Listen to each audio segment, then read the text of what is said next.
Does this look familiar? You work and work your dough for hours just for it to end up sticking to your hands, your bowl, and your countertops. Not to worry, I have 12 tips for you to fix your sticky sourdough and get bread like this.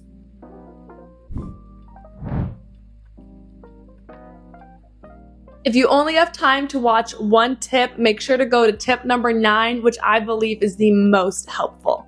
Tip number 1 is to keep your hands and tools lightly damp or oiled.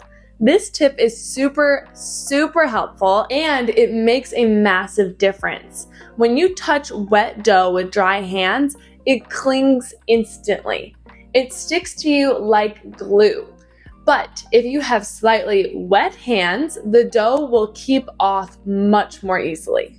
I do this by running my hands under running water and then going straight to my dough. I don't use dripping wet hands because that can add too much water and make the dough kind of soupy. Just a splash under the faucet will do the trick. Some bakers prefer a tiny bit of oil like olive oil or grapeseed when doing the shaping or lift and folds. And oil does work really well if you're in a dry environment because it doesn't evaporate like water does. You never need to get more oil because the oil sticks to your hands instead of letting the dough stick to your hands. While I have definitely used oil before and think it works really well, I personally just stick to damp hands as I believe it does the trick, and then I don't have oily hands. Tip number 2 is to choose the right flour.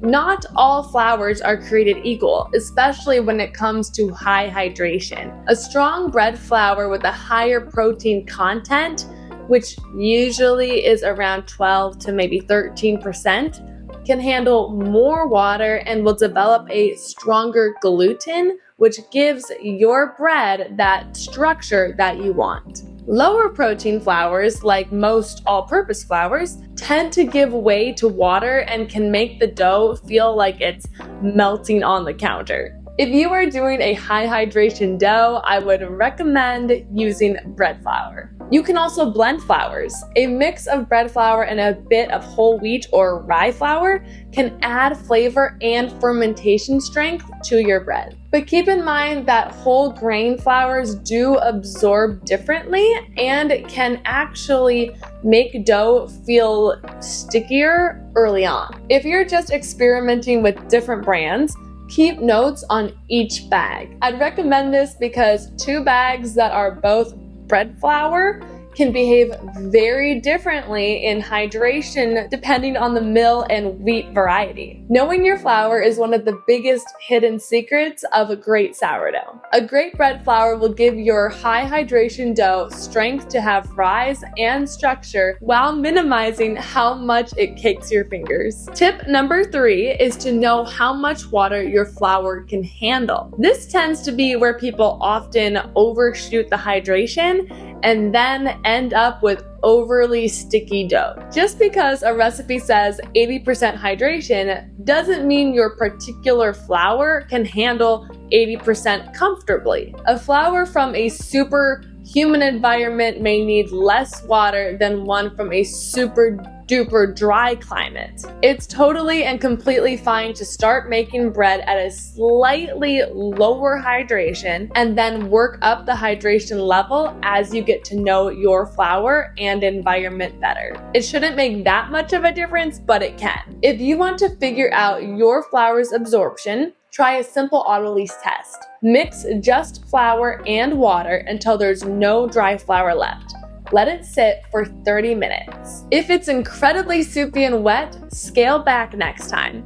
If it's dry and tight, add a few more grams of water. That kind of experimentation builds intuition more quickly. All in all, take the time to know your flour and your environment so you can learn what hydration percentage your flour can handle. Tip number 4 is to keep your starter healthy and active. A sluggish starter can ruin even the best dough. High hydration dough depends on good fermentation to strengthen it from within, and that only happens if your starter is healthy and active. Feed your starter regularly leading up to baking day, and make sure to use it at its peak when it's bubbly, doubled, and smells fresh and with that slightly tangy scent. If your starter is too acidic or underfed, the gluten can break down prematurely, making the dough feel sticky and weak. A good habit is to do a float test. Drop a little bit of starter into water. If it floats, it's airy and ready to leaven your loaf. If it sinks, give it more time or refresh it.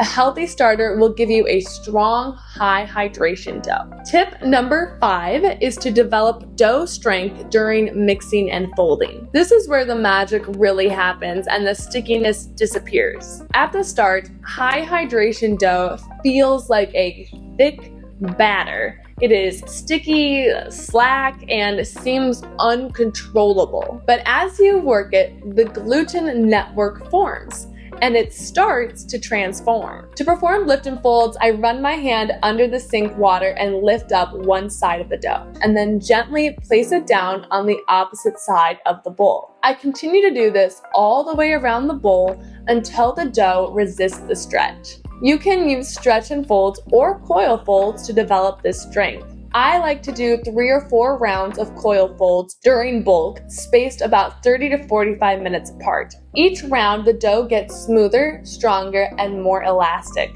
Don't rush this part. If the dough tears easily or feels super sticky, give it a rest for 20 to 30 minutes and try again. Resting allows the gluten to relax and realign, often making the next fold much easier and less sticky. Tip number 6 is to finish bulk fermentation on time. Over-fermentation is one of the sneakiest causes of sticky dough. If you let it go too long, the gluten starts to break down and the dough collapses into a wet, sticky mess that clings to everything. Instead of going strictly by time, watch the dough itself. You want to see it rise by about 30 to 50% and it look bubbly at the edges and feel airy but still strong when you touch it. A good trick is to wet your fingers and gently pull up a corner of the dough. If it stretches without tearing and has a bit of bounce,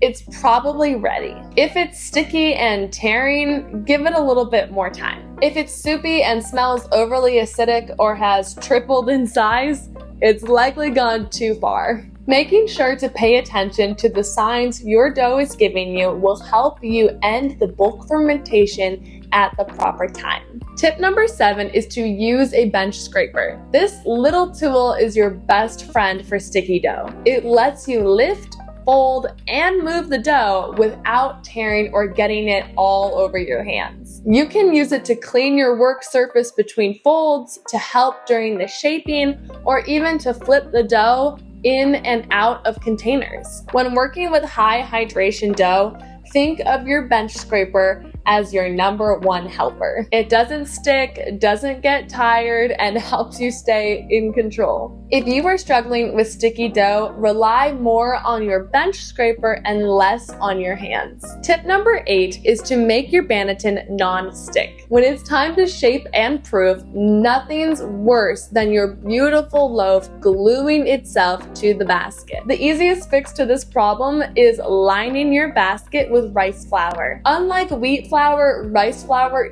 doesn't absorb water, so it acts like a dry barrier between the dough and the banneton. You can totally use normal unbleached flour, but rice flour will elevate the condition of your dough after the cold proof due to it being an easier to handle surface texture, an easier release from the banneton, and better crust because it hasn't torn from being released from the banneton. Dust the basket generously, working the flour into the fabric or ridges, and even give the surface of the dough a light dusting as well. Some bakers like a 50-50 blend of rice and wheat flour for a bit of grip without sticking. I usually just use plain old unbleached flour to make my dough not stick to the banneton, and it works just fine. Tip number 9 is to practice